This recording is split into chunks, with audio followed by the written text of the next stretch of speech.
If you've been to Branson, you've probably heard the name. It's on the marquee of one of the oldest music shows in the city. It's referenced in the outdoor drama they've been performing since 1960. It was the theme of a dark ride at Silver Dollar City for decades, a roller coaster in the dark, past burning buildings and masked men with devil's horns on their hoods, the kind of ride that scared children and then sent their families out to buy funnel cake. The waiting area walls were covered with paintings of hooded figures, creepy and theatrical. Exactly the kind of villain a theme park needs. The Branson version of the Baldknobbers is entertainment, cartoonish villains, hillbilly theater. A historian who spent years studying them and eventually wrote the most comprehensive academic account of the movement, described the Silver Dollar City ride as basically a bunch of nonsense. The mural in the waiting area claimed the Baldknobbers had burned down an entire village in 1873, more than a decade before the organization even existed.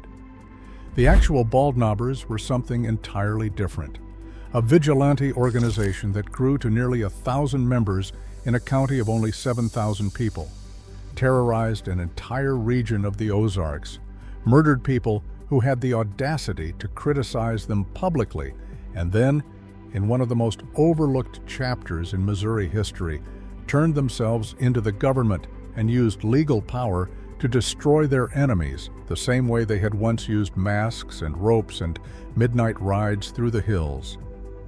This is the real story, and it starts not with the Baldknobbers, but with what they were created to fight. The Civil War did not end cleanly in the Ozarks. Across Missouri and the region, the war was not primarily fought by organized armies meeting in pitched battles. It was fought by guerrillas, bushwhackers, and irregulars who operated in the hills and hollows without uniforms or clear allegiances, raiding farms, burning homesteads, murdering civilians, and disappearing back into the terrain that the Ozarks' geography made almost impossible to police. By the time the formal war ended in 1865, the southwest Missouri Ozarks had been devastated. Taney County, which in peacetime had a population of roughly 3,500 people, had fewer than 1,000 by war's end. People had fled, been killed, or been driven off their land. When Confederate veterans returned home, many found their property occupied or confiscated. A new state constitution disenfranchised anyone who had supported the rebellion, which in a county as deeply divided as Taney meant that large portions of the permanent population could not vote. New arrivals, mostly Union men, moved in to claim cheap land and dominate local politics. The old residents who remained became an underclass, and some of them turned to the only economy that seemed available, lawlessness. Between 1865 and 1885, more than 40 murders were committed in Taney County. Not a single suspect was convicted of any of them. The clans that dominated local life controlled the sheriff's office, controlled the juries, and when they could not control a jury, they bribed it. The courts were a performance. Justice was whatever the powerful said it was. This is the context into which Nat Kinney arrived in 1883. Nathaniel N. Kinney was a Union Army veteran who had settled on a livestock ranch in Taney County with his family. He stood somewhere between 6'2" and 6'6", depending on the account, and he weighed somewhere between 220 and 300 pounds. He was physically imposing in a way that commanded rooms. He was also, by all accounts, genuinely charismatic. He started a Sunday school. He joined fraternal orders. He had political ambitions. He was the kind of man who arrived in a community and immediately began organizing it. What he found in Taney County appalled him. The lawlessness was not abstract. It was murderers walking free because their relatives sat on juries. It was crimes committed openly because everyone understood that nothing would happen. After yet another murder in September 1883 resulted in an acquittal so blatant that even the local newspapers noticed, Kinney called together 12 county leaders and proposed a solution. They would form their own law enforcement organization. They would recruit members in secret. They would take direct action against criminals who the courts had failed to touch. They would meet on bald hilltops, treeless knobs, where they could see for miles in every direction and spot anyone approaching to spy on their proceedings. That geography gave them their name, the Baldknobbers. The original 13 men were pillars of the community, farmers, merchants, civic leaders. Their intentions, by every account, were genuine. The Ozarks had a crime problem that the existing institutions were too corrupt to address. A private citizens organization that could bypass those institutions seemed like the answer. It was a solution that has been proposed and implemented across American history in dozens of forms, and it has ended badly in nearly all of them for the same reason it ended badly here. Power without accountability does not stay righteous for long. Within months, the Baldknobbers had their first test. A storekeeper who was a member of the organization refused to extend further credit to a man named Frank Taylor. Taylor smashed up the store. He was arrested, made bail, and returned to the store with his brother Tubal and shot and wounded several people. The Taylor brothers surrendered to the local sheriff, confident, correctly based on past experience, that the courts would let them walk. That night, a Baldknobber posse rode into Forsyth, broke open the jail, and took the brothers. The next day, the Taylors were found hanging from an oak tree outside of town. A sign had been attached to Tubal's shirt. "Beware. These are the first victims of the wrath of outraged citizens. More will follow." The Baldknobbers. Several of the founding members looked at the hanged men and walked away from the organization permanently. The violence appalled them. But the Baldknobbers did not need them. The organization continued to grow. Within a year, hundreds of people were attending meetings on Snap's Bald, the hilltop south of Forsyth, where Kinney delivered his speeches. By 1885, estimates put membership somewhere between 500 and 1,000 people in a county of only 7,000 people. With numbers like that, they did not need to kill anyone. They could rely on their reputation. And for a while they did, making night rides to intimidate people they considered undesirable. Drunks, gamblers, women they deemed immoral, men who beat their wives, couples living outside of marriage. The definition of who deserved correction expanded continuously, as definitions of that kind always do, until the Baldknobbers were less a law enforcement organization and more a moral enforcement machine, riding through the hills at night to tell their neighbors how to live. The community split. Those who supported Kinney were Baldknobbers. Those who opposed him formed the anti-Baldknobbers, a counter-organization of people who considered Kinney a tyrant rather than a hero. The anti-Baldknobbers petitioned the governor of Missouri to let them form a legal militia to defend themselves. The petition was denied. Subscribe before you go further. This is the part of the story that Branson does not tell. Hit subscribe and the bell. 2 more chapters to go. The Taney County chapter dissolved officially in 1886. But what happened next was in some ways darker than anything that came before it.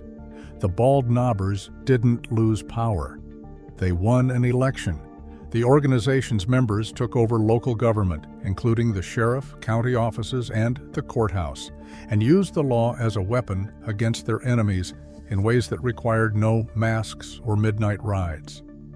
Former anti-Baldknobbers were prosecuted for tax evasion, charged with minor hunting and fishing violations, and jailed on technicalities.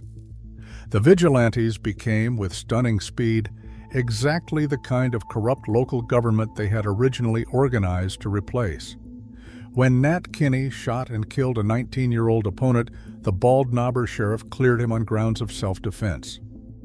Meanwhile, chapters of the organization had spread into the neighboring counties of Christian, Douglas, and Stone. And those chapters had developed their own character, more extreme, less disciplined, wearing black hoods with wooden or cork horns sticking out of the top, decorated with red and white stripes around the eyes and mouth. They burned down saloons. They made threats that the Taney County group would have considered excessive. They were, in the words of one historian, more threatening than the original had ever been. The Christian County chapter's end came on the night of March 11, 1887, in a 16-foot cabin near the community of Oldfield. A young man named William Edens had made the mistake of saying publicly that the Baldknobbers were no better than a sheep-killing dog. He received warnings. He received a severe beating. He kept talking. On the night of March 11th, a group of Christian County Baldknobbers met at their cave to discuss disbanding. Instead, they decided to deal with Edens once and for all. They rode to his house and found he was not there. They continued up the road to the cabin of his parents, James and Elizabeth Edens. William and his sick wife, Emma, were sleeping there. So were his sister Melvina, ill with measles, and her husband, Charles Green, with their children, a 3-year-old and a 3-month-old infant. The Baldknobbers came through the windows and the doors simultaneously, shotguns firing. In the exchange, William Edens was killed. Charles Green was killed. James Edens took an axe blow to the head and survived, barely. In the darkness and the smoke, Melvina tore the mask off one of the attackers before they fled. The wails of the women and children brought neighbors to the scene. National newspapers covered the story. The Baldknobbers were described as the most violent vigilante organization in the country. 80 people were arrested in connection with the Edens Green killings. Most received light sentences, but 4 were sentenced to death: Dave Walker, his 17-year-old son Billy Walker, and John Matthews from Christian County, and a 4th who escaped from jail before the sentence could be carried out and was never recaptured. The execution took place at the Ozark Town Square on May 10, 1889. Crowds came from miles around. The hangmen had miscalculated the ropes. They were too long. After the trap was sprung, the condemned men's feet dragged along the ground. They did not die. They writhed on ropes that were not long enough to break their necks and not short enough to strangle them quickly. Billy Walker's rope broke entirely, dropping him to the ground, where he lay calling for help. He was rehanged. The crowd watched. After 34 minutes, the last of them finally died. Public outrage over the botched execution ran across the country. Today, a historical marker on the Ozark Town Square reads, "This marker has been erected so that we will remember what happened, so it does not happen again. We would like to forget this part of our past, but must not." Nat Kinney himself did not make it to the executions. On August 20th, 1888, Billy Miles, a member of the anti-Baldknobbers, shot Kinney 3 times. Miles claimed self-defense, and he was acquitted. The town reportedly celebrated in the streets. Kinney was buried in an unmarked grave in Swan Creek Cemetery. The man who had started everything by calling together 12 county leaders on a bald hilltop died by assassination, cleared of nothing, remembered by half the Ozarks as a hero and the other half as a tyrant, buried without a marker, as if the earth itself was uncertain what to say about him. By 1889, the Baldknobbers were finished as an organized force. The violence that had begun with 40 uninvestigated murders in Taney County had produced its own catalog of death, including lynchings, assassinations, a massacre in a 16-foot cabin, 3 men who died slowly on ropes that were cut to the wrong length, and a leader shot 3 times on a summer afternoon while the people who hated him cheered. What did the Baldknobbers leave behind? In Branson, they left a comedy show and a roller coaster. The Maybu family, who started what became the Baldknobbers Jamboree variety show in 1959, chose the name purely because it sounded funny, a deliberately absurd piece of Ozark folklore repurposed as entertainment. Silver Dollar City's Fire in the Hole ride, which operated for decades, showed masked men burning a town that the real Baldknobbers had nothing to do with. The historian who wrote the most comprehensive academic study of the movement described the ride as basically a bunch of nonsense. But the Baldknobbers left something else behind that is not in the variety shows or the tourist attractions. One local historian whose great-great-grandfather was an anti-Baldknobber and whose great-great-uncle was a Baldknobber, who later switched sides, put it directly.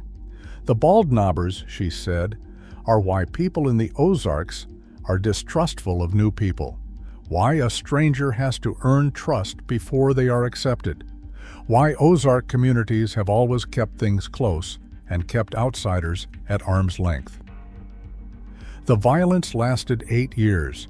The cultural imprint it left on how people related to each other, how they thought about authority, how they understood the relationship between community and power, that lasted much longer.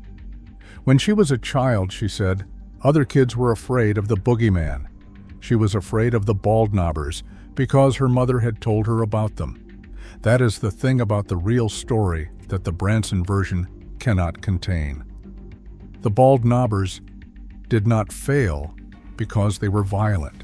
They failed because the problem they were created to solve, the absence of accountable authority, was the same problem they became. They started by hanging men who escaped justice through corrupt courts.